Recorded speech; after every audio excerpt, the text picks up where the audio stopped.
Hello, ladies and gentlemen. Welcome back to this week's episode of Couch Trip Therapy for Everyday Life. I'm Billy Courtright, and that is Eddie Reece. Happy to be back as we record this episode. We are 1 week removed from the Thanksgiving holiday here in the United States, which puts us right in the middle of holiday decorating. If you're anything like my family, the tree is up, the lights are hung, there are boxes all over the house and everybody here is exhausted. Eddie and I were just talking a little bit off air about the holidays and family and relationships.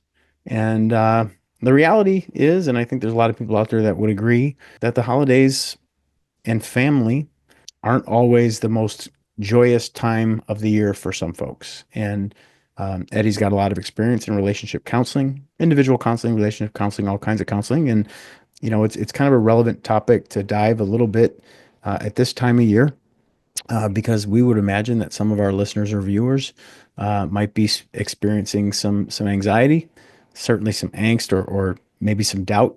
Maybe the relationship today isn't what it once was, and maybe the holiday cheer isn't as prevalent as it once was. So, Eddie, with that kind of description or topic or kind of waterfall to wash over this conversation, what's going on around the holidays that can strain relationships or bring people to perhaps reach out to someone like yourself?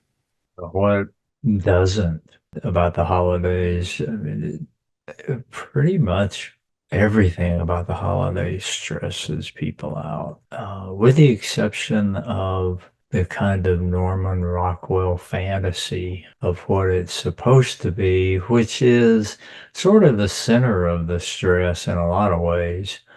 Folks are trying to make the holidays what they picture the holidays are supposed to be. Mm, And I would guess they rarely achieve that because people are going to do what people do, yeah. and families are going to behave the way families behave. And so it makes it pretty difficult to turn it into that. Norman Rockwell, everything runs smoothly. We all are together and love each other and are so sweet to each other, and we're all excited to be here.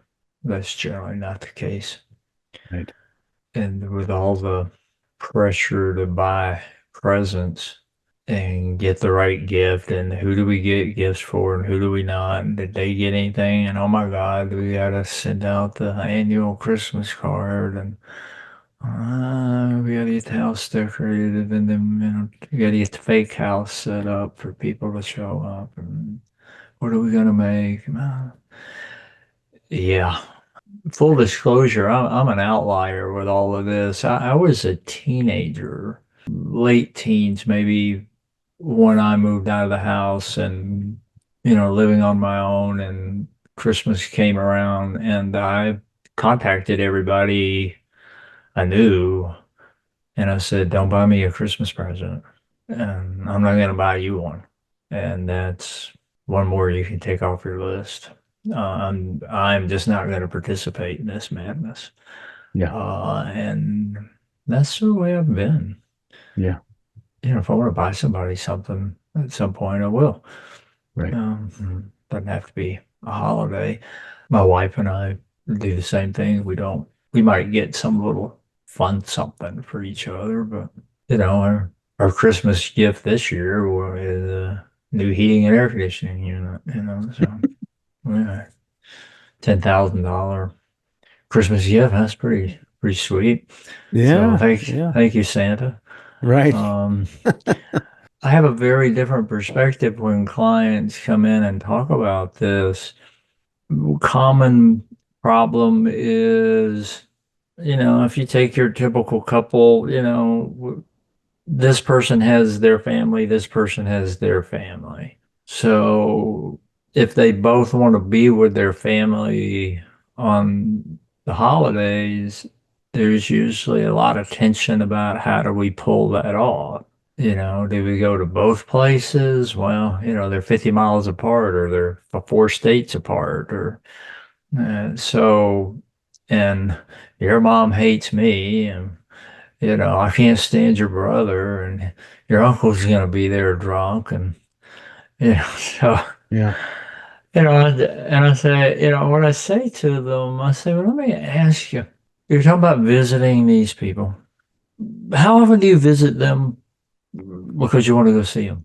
And the answer is 99% never. They'll go if it's one of their birthdays, or, if the grandkids have a birthday, they'll come visit. Or, so there has to be a special engagement. And I go, so this is somebody that if there were no holidays, there were no birthdays, nothing like that at all, you'd never see them. And they sort of get this weird look on their face, like, I said, what? I said, okay, so you're telling me that what you're arguing about is about going to see people you don't want to go see. I'm confused. Don't go see them. And they're like, well, it's Christmas. I go, uh-huh. And do you like Christmas? Oh, yeah, I really like Christmas. So you're going to ruin your Christmas, the holiday you like, by visiting people you don't like. That's your idea of a celebration. And this is what you want to teach your children. I'm still very confused. And a good bit of the time, they actually don't go. And they come back and they go, yeah, they didn't quite understand why we weren't there, but it wasn't that big of a fuss about it. I don't know. Well, how about that? So there's kind of a general rule of you don't have to spend time with people you don't want to spend time with. You really don't, unless it's your parole officer, you know. Uh, you just don't. Do you think people just the obligation of, well, this is what we're supposed to do, this is what we've always done, I should just suck it up and Yeah, bear it? yeah. I mean, it's sort of like, well, it's Christmas, but they're family, and I go, so what does that got to do with anything? Yeah. I mean, You most of the know, abuse comes from family, right? right. The meanest people in the world are family members to family members, Right. the most violent kind of deaths wind up with people you're closest to, and a lot of those people you're related to. And so you don't have to hang out with people you don't like. And if you like three of your family members, you don't like four of them, make time with the three you like. Is there an You element, in your know? opinion, of just non-confrontationalism going on, if that's a word? But what I'm hearing is like all year that you don't like to be around certain family members, and then you're willing or feeling obligated and so willing to be around them around Christmas. Mhm. But would it be healthier to address the lack of kindness or level of discomfort or disrespect or mistreatment, maybe in July so that Christmas could be resolved? Chances are it won't go well if it's child talking to parent, Yeah. because this is sort of one of the downfalls, so to speak, of being in therapy, is you see things a lot clearer with people in your life in terms of, say, the relationship is not what you thought it was, or you see that it's really primarily about feeling obligated, but you're really not, or because they say mean things to you, and you don't want to hear it. If you go and say to them, I don't want to be here with you, or I don't want to come see you because you say things like, and if you do this, you need to quote them. You can't say, because you say mean things to me, because in their mind, they don't say anything mean. So you're crazy. So, when you say things like, well, it looks like you're putting on a little more weight, I don't want to hear that from you.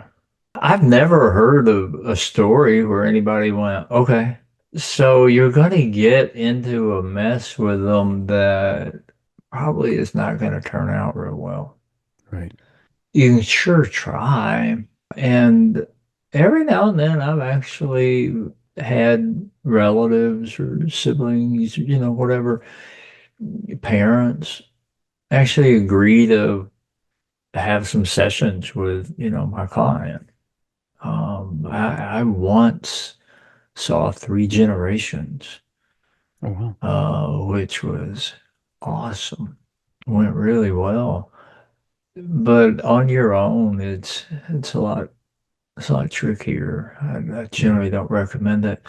It's just easier to make, one of the ways I put it is make your own holiday tradition, and so your parents' holiday tradition is the turkey and dressing, and everybody's together and exchange presents, and somebody gets way too drunk and starts being really obnoxious, and somebody else, just wanders off and is never seen again. And, that's their tradition. So you can make your own tradition, and your own tradition is that anything you want, we go on vacation. Um, for years, I've gone to Florida to play golf on Christmas Day. Hmm. Um, your, your tradition could be, our kids are getting older and we want to spend more time with them and we want to make a tradition just for us. And so we're going to do that. Anything you want. Hmm. Or we're going to sleep late on Christmas morning. We all like to sleep late and hang out in our pajamas and then maybe go to a movie and Yeah. eat Arby's because we don't really like turkey dressing. Yeah. Let me ask you this. What about the families where the immediate family is having challenges? So maybe the option to not go is not there. I'm Yeah. sure, my suspicion is, I'm not sure, but my suspicion is there are some couples, parents or otherwise, that you talk to on a regular basis. And I can only imagine that with all that goes on with couples around the holidays, and when Hmm. couples maybe aren't what they once were, that the holidays could be stressful for one or both because of maybe the desire to hide or suppress the reality, or the transparency Hmm. just evades them, that the marriage Yeah. or the relationship isn't what it once was, and you don't have the option of saying we're not going to participate this year. So what kind of advice, or what can you make sense out of that situation? Well, what I hear there is that what you're talking about now is just the typical issue or the typical problem every couple has, which is I believe this and you believe that, and that's entirely different. And it's so different that each of us is sort of disgusted by the fact you even think that way. That's your typical couples issue. And the content of it doesn't matter. What always happens is that instead of acknowledging that we're different, they argue about which way is going to be our way. And that's never worked in the history of mankind. No one side has argued well enough to where the other one went, "Oh my God, you're right. I can't believe I've thought this way my whole life." That's never happened. So what I teach couples is, first of all, this is what you're doing. You're arguing. I'm not arguing. Now you're arguing with me. Okay. So you're arguing and you have countless ways you argue, and you don't even know you're arguing. I'm not arguing. I'm just trying to tell you the way I feel. You know, if you use the word just, you're arguing. Okay. So I have to help you learn that you're arguing and that this is an argument and this is an argument and this is an argument, and then stop. And you replace that with what I call the kindness dialogue, where you actually have to listen to the other person. And you go through this process of listening, and you get to a point where you can really feel it. You go, oh, okay, I get it. You want to go visit your parents at Christmas because this and this and this and this, everything you said. I mean, yeah, I mean that makes sense to me, which is different than I agree with you. I still think you're sort of delusional and kind of disgusting. Okay. But it makes sense to me that you're kind of disgusting. I can follow the logic. When you do that well enough, you'll get a head nod from the other person when you say that. And they'll go, yeah. And you'll be nodding your head. Oh, okay, I get it. And now I do. I see it. Okay. At that point, you swap roles and do it the other way. And if you do that well enough, the same thing happens over here. Okay, I see why you want that. You see why I want this. So we can see that we want two incompatible things. So instead of arguing about what we're going to do, we could have a discussion about, well, what do we do now? Yeah. Given this. Now that puts you on the same team, and you get to be creative and come up with what the Buddhists call the third way, which is not this way or this way. It's a whole different thing that the two of you make up that you both go, and that's called consensus, not compromise. Don't compromise. If it's important, don't compromise. Compromise means two people are unhappy. You don't want to give up anything. You don't stay on the opposite sides of the argument and say, well, I'll give up going to my parents on Thanksgiving and you give up going to your parents on Christmas. And then we'll go to the other parents. Who's going to be happy with that? Right.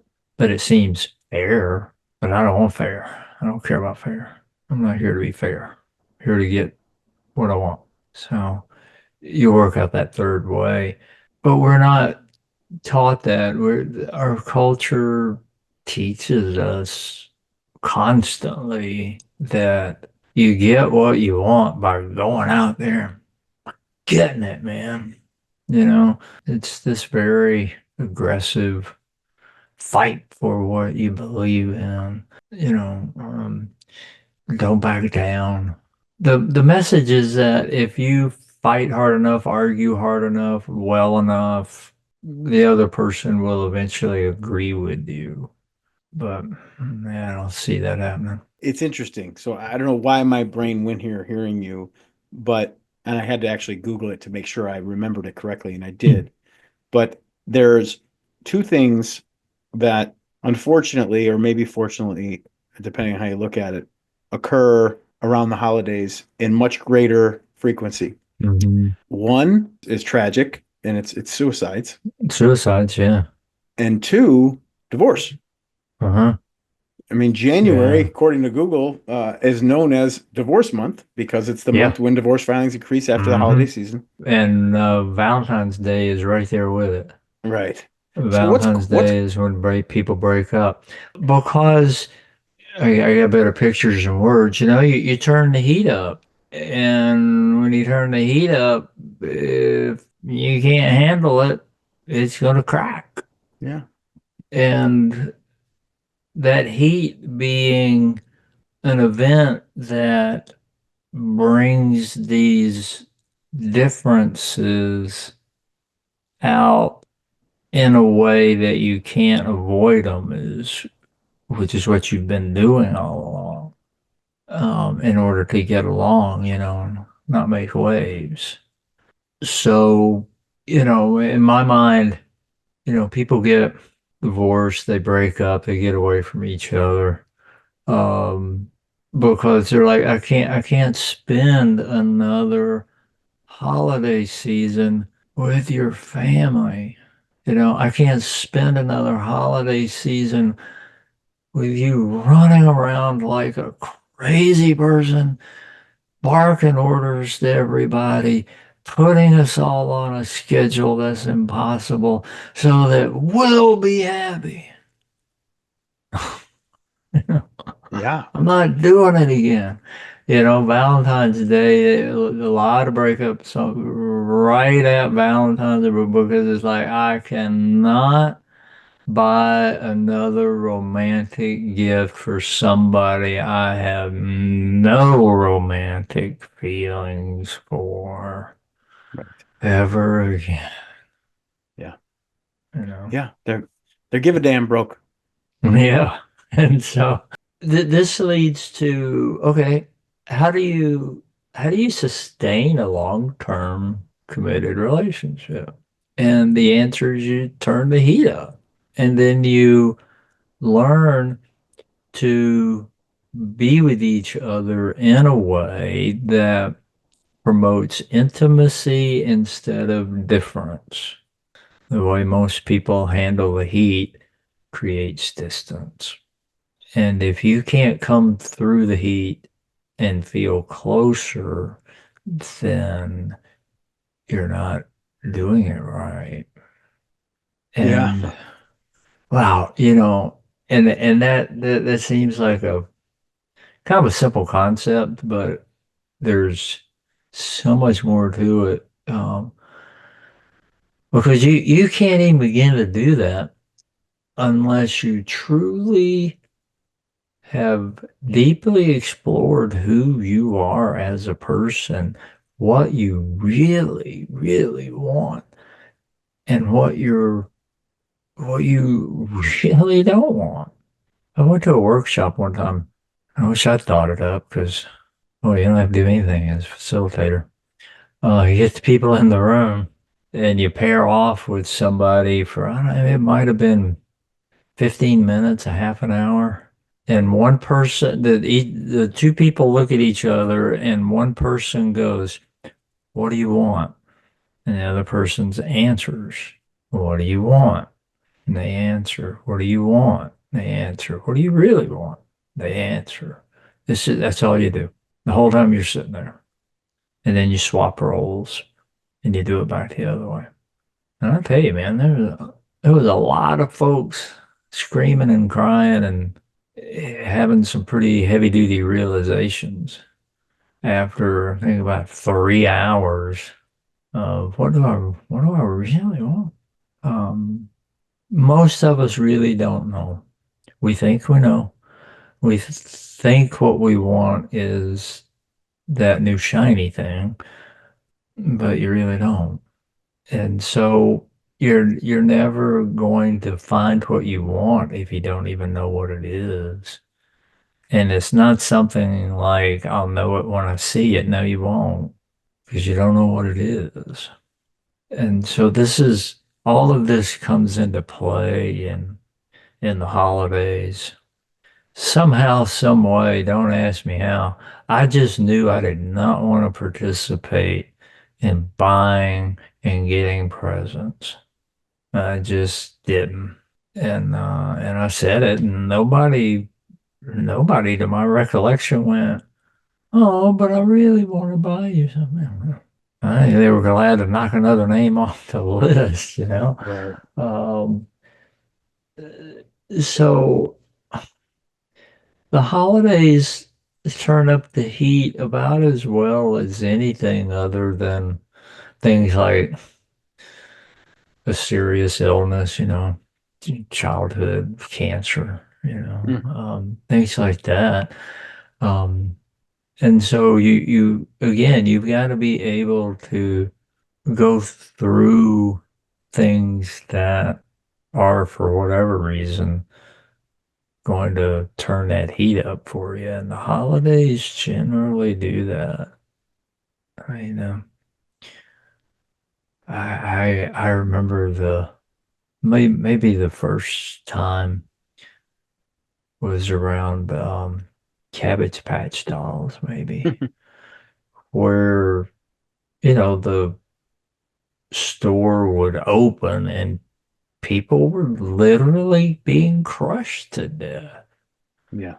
And they would run toward the dolls or whatever toy of the year it was and start to rip each other apart. I mean, just um, I don't go within miles of any shopping place during the holidays. That just made me go, I don't want to be a part of that, you know. Right. No, it's a zoo. Yeah, and so that I mean that demonstrates as well as anything the buying in of this Norman Rockwell kind of fantasy, I called it, you know, in the beginning, that my kid has to have a Cabbage Patch doll. Why? Well, because it says something about them. But if I get Right. it or give it or don't. Yeah, because you know they'll hate me. Their kid will hate me. Well, your kid's gonna hate you anyway. Get used to that. Good Lord, And I have a saying that good mental and emotional health is reality at all cost. And if I had a kid that said I want a Cabbage Patch doll for Christmas, I'd say, well, sorry, not happening. And if they threw a fit, I'd go, I can see you're mad at me. I don't blame you. Not getting what you want. I get mad when I don't get what I want. So you can be as mad at me as you want to be, of course, as long as you want to be. And I'm not going to change my mind. And what I will tell you is sometime maybe April, May, no time around the holiday. You want to go by the store and get a Cabbage Patch doll, we will, but I am not doing it now. You actually want your dad to get killed trying to get you a doll? Would you be happy standing at my casket holding your doll and go, worth it? I'm not sure if that's rhetorical, but I can imagine some children might be answering that question. Yeah. I don't care. Just get it. Yeah, well, sorry. It ain't happening. Wow, there's just so much wisdom Uh, and here we could talk about this one for a while, but what I'm hearing is there's this difference between expectation and reality. Oh, You know, yeah. Well, that's the definition, one of the early definitions of stress by Hans Selye. You know, the difference between it's your perceived ability and the ability that you need. You right. know, so I can't remember exactly how he put that. It wasn't like that, but I you know, think it was something like stress I is should the know that. gap between the demands placed upon us and our ability And the ability to perceived meet them. to Yeah, meet those perceived demands. ability to meet them. Yeah. And you know that shows up on the golf course every time I play. Um, not with me, of course, No. um, but with the other people around me. You know, and Chuck Lorre. I don't know if I ever mentioned this on any of our podcasts, but Chuck Lorre, who is a TV producer, Yeah. Cheers. yeah, no, not Oh, Cheers. no, that was the Charles Brothers. I'm sorry. He was he was a writer on the Roseanne show Okay. back in the day, and then he produced a show called Dharma and Greg, which is phenomenal. And every show he's ever done has been great. Big Bang Theory, Two and a Half Men, Oh, Mike and wow. Molly was kind of. Now he's got, you know, young Sheldon and now Mandy and Georgie's first marriage.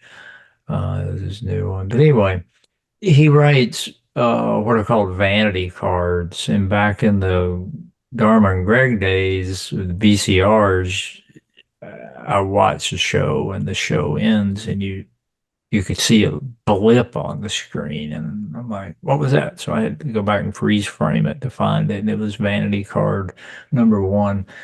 And he said, thank you for watching Dharma and Greg. You know, and I was like, wow. But he has a vanity card.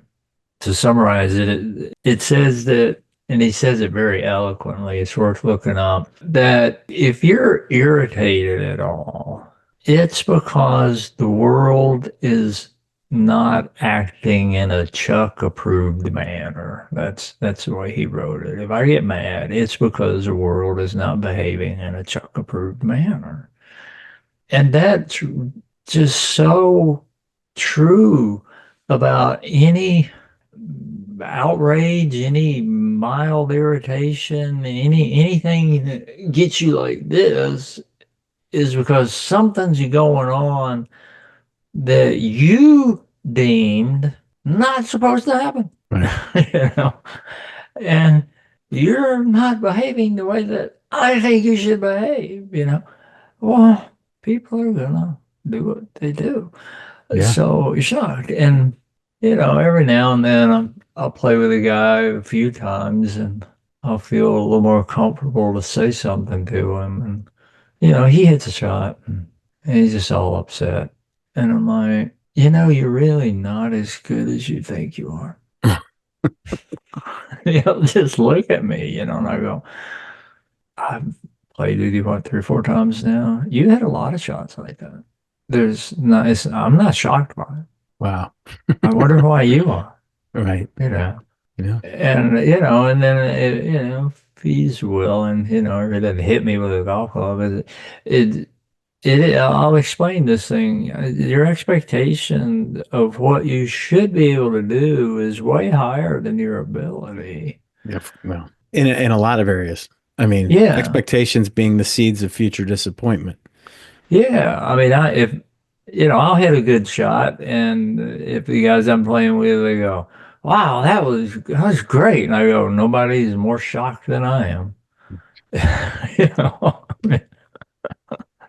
And I really am. I mean, so that's not the norm, So this idea of, and I think what, Chuck sort of says this in his vanity card, but it's that what we all do is we've made ourselves supreme ruler of the universe, and therefore all must behave, including me, the way I demand everyone, including me, behave.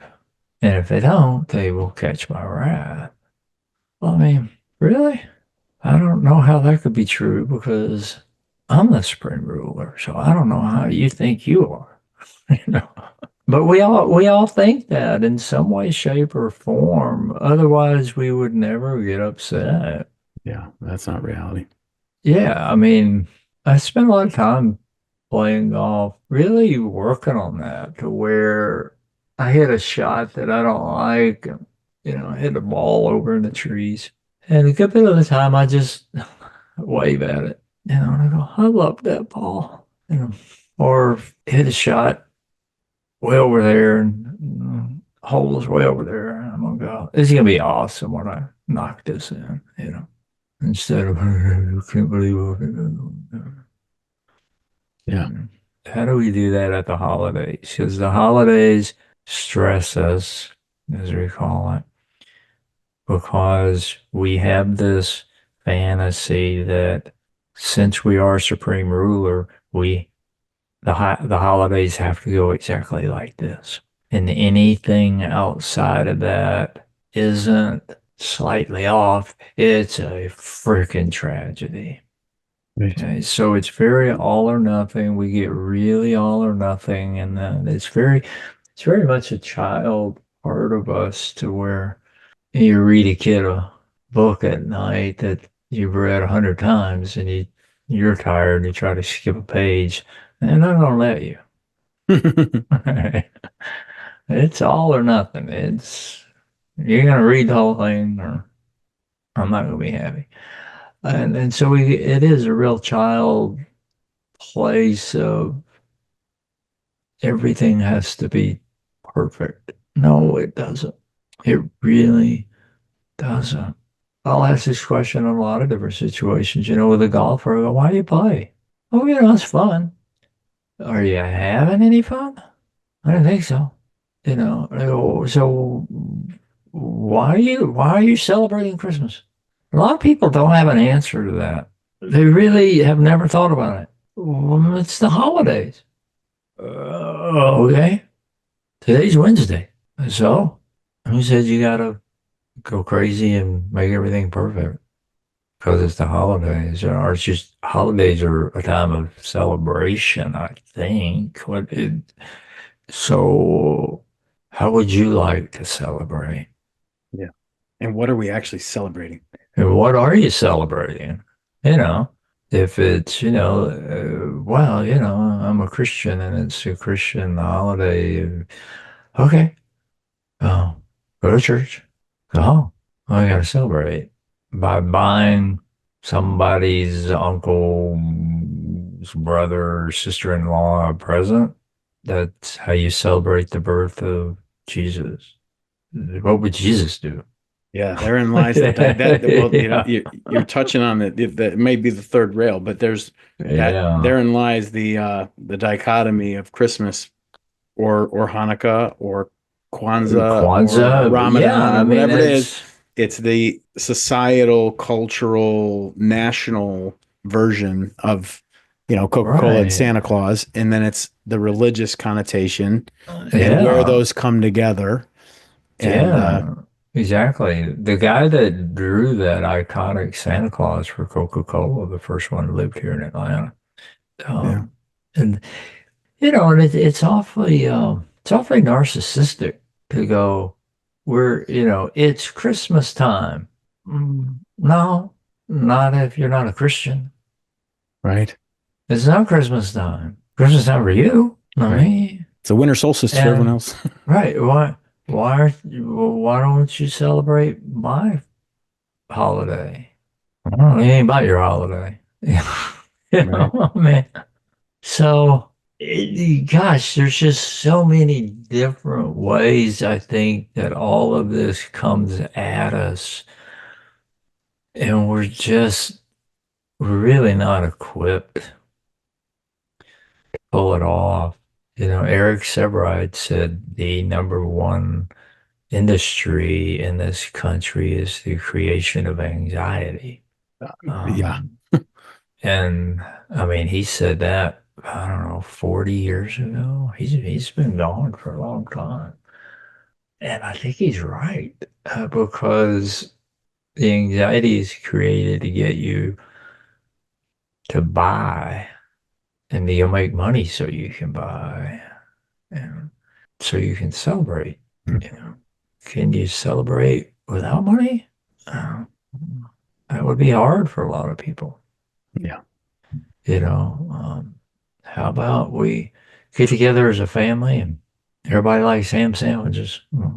Make some ham sandwiches and sit around and, you know, talk about what Christmas means to us. And when you get to me, I'll go, Christmas don't mean much of anything to me. Yeah. Next, neither does Labor Day,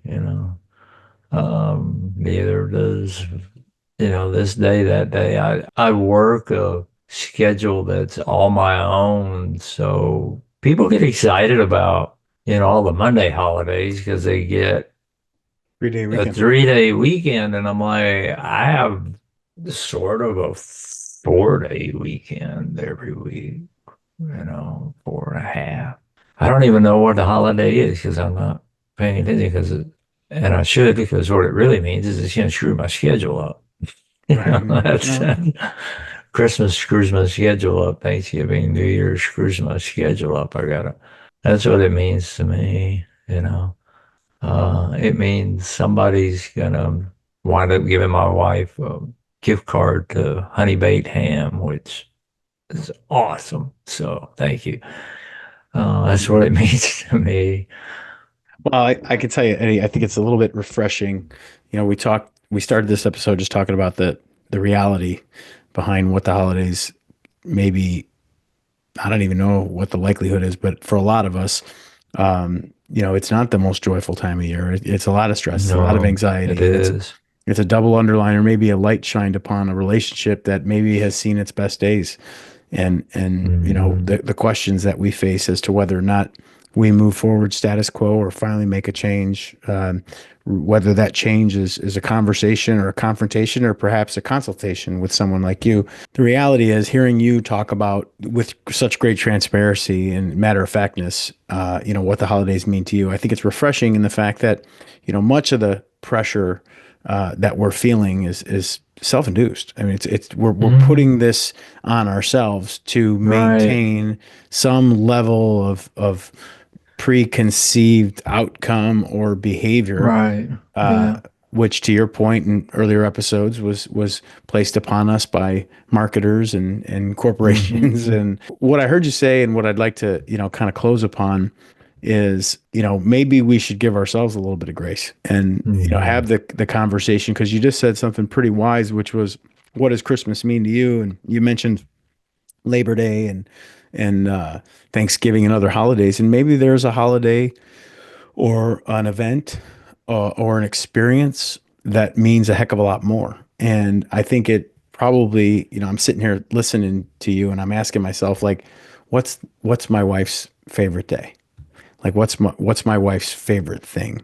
Hmm. What's my wife's favorite activity? Like, could I answer those three questions right off the top of my head?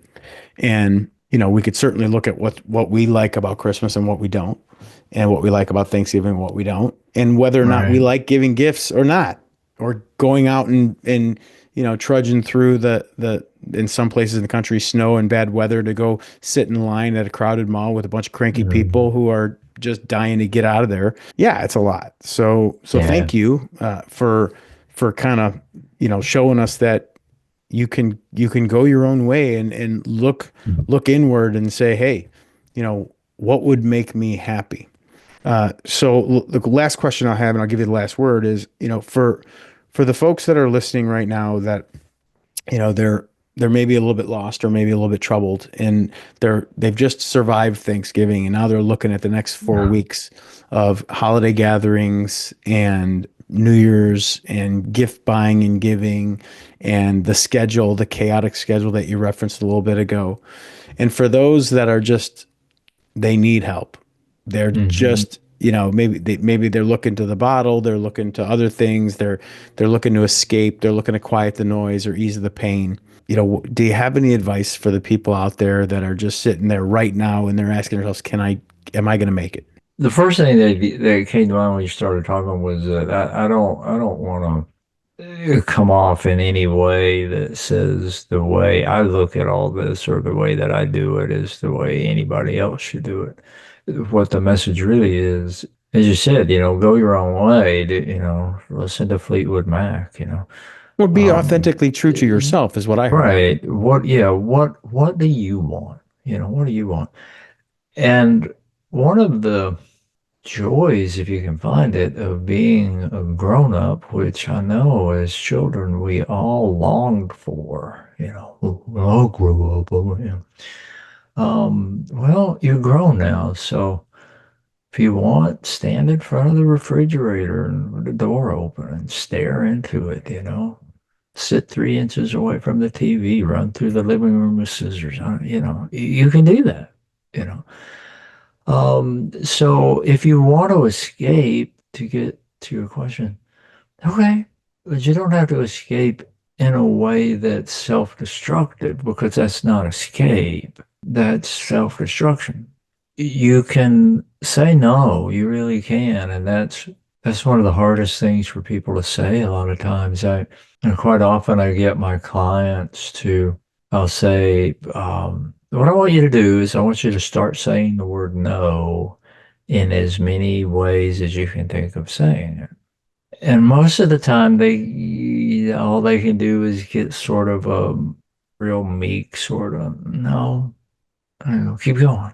And a good place to practice is anytime you're by yourself and you can get as loud as you want and really let it rip. No, no, no way, no way in, you know, no, because our nervous system has really been trained to not say no. And so the neural pathways to say no aren't very well developed in a lot of us. Mm. which is why you're going to wind up self-destructive, which is why you're going to go visit people you don't want to visit, which is why you're going to stay in a relationship you don't want to stay in. Um, it just, and I had a client this morning talking about an interaction with his mom, and I said, you could just say this, and, Mom, I'm not handling kitchen duty too well. I'm gonna go watch a game, He goes, that never occurred to me. And it doesn't. It doesn't occur to people. It doesn't occur to people that you can say, Mom, Dad, we're gonna do this for the holidays, or no, we're not gonna come visit you. We're gonna do this, No, we're not gonna buy all those things.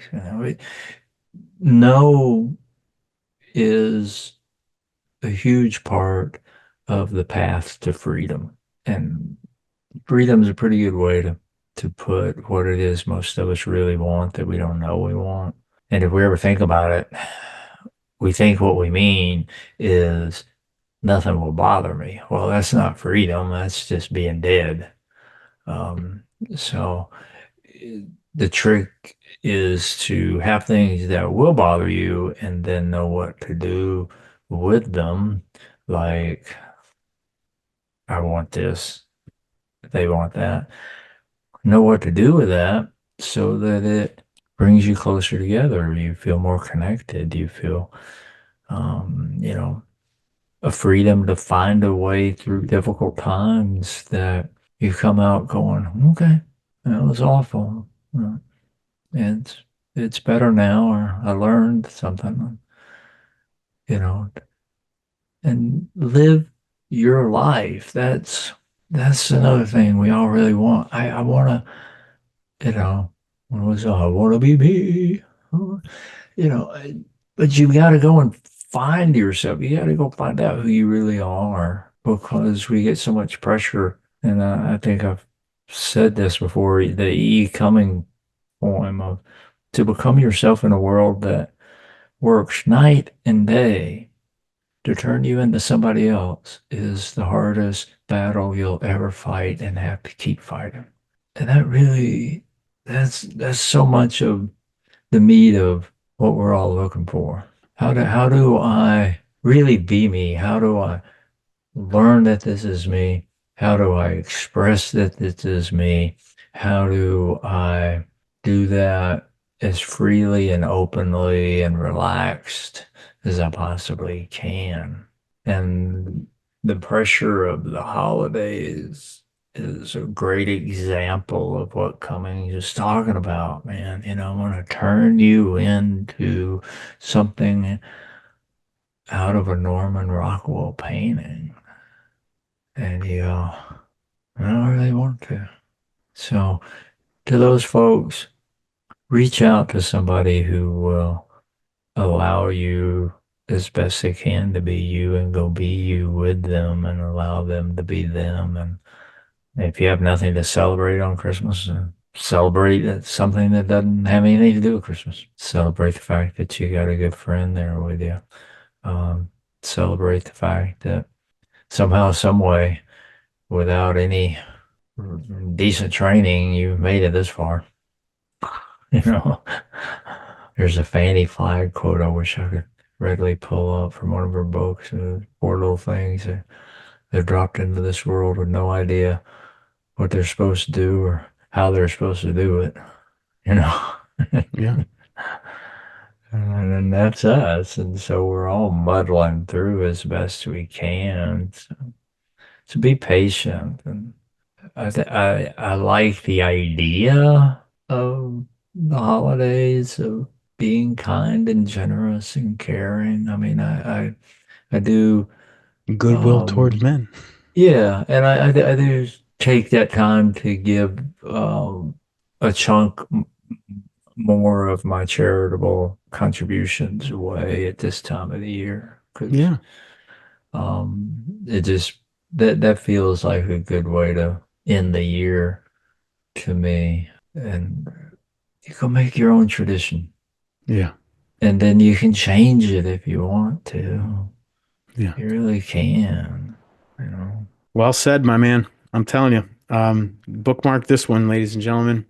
This has been on in the spirit of the holiday season, one day from Giving Tuesday, which Eddie and I both participate in. There's a lot of good wisdom, a lot of good nuggets in this episode to empower individuals to kind of take back their own joy from what the holidays can be, even if it has to be different than what has been. So, on behalf of Eddie, and my name is Billy Courtright, as you know, and this is the Couch Trip Therapy for Everyday Life. And as we go into what is typically historically one of the most anxiety ridden, stressed out times of year, and even for those of us that are in good relationships or have good support systems or great therapists, we do know that there's a lot of folks out there, for which this time is just could be, hanging on the bottom rung. It could be Mhm. scraping the bottom of the barrel or desperately seeking something more fulfilling, more kind, more understood. And folks, we urge you, both Eddie and myself, that if you find yourself struggling, perhaps, burning the candle at both ends and unable to find any more wax, reach out to someone, find a therapist, find someone who goes to therapy, find a counselor, a psychologist, a Yeah, friend, could be a pastor, could be a minister, could be a priest, could be I don't know, maybe it's a bartender, but whoever it is, find somebody that cares about you enough to give you some really good advice and perhaps to reach out to someone who, unlike a bartender, could actually give you some really helpful, non self-destructive yeah, advice. And both Eddie and I love bartenders, by the way. We both have been in our past and can be yeah, at the right time yeah. again. But I'll give you the last word, Eddie. Yeah, this, as you're saying, reach out. It makes me think if you really are at the end of your rope and you're thinking about suicide, you think you cannot stand it a day longer, 988, dial that number. There will Yeah, be somebody there to talk to you who really will care about you, although they've never spoken to you. They do that job because they care, and it's a good starting place. I had the privilege to sit with John Lewis one-on-one a couple of times in my life. He was the guy that said you just don't quit. You don't stop. You never give up hope. And for him to be able to say that with all that he's lived through in his life, it must be true, yeah, So I hang on to that myself sometimes. Just don't quit, keep going. And so don't be afraid to reach out. There are people who don't even know you who care about you, I promise you. There really are people like that in the world. Um, a conversation this morning with a client, something about people are just mean. And I go outside anywhere, do anything around people and tell me how long it takes you to find a mean person. Not, not a lot of them. And more likely you're going to find a lot of nice people if you talk to them for a few minutes or need some yeah, help or something like that. Instead of complaining about somebody not taking their shopping cart back to the store, go take it back. You go take it back. yep. Show a little kindness. All right. Thanks, Billy, and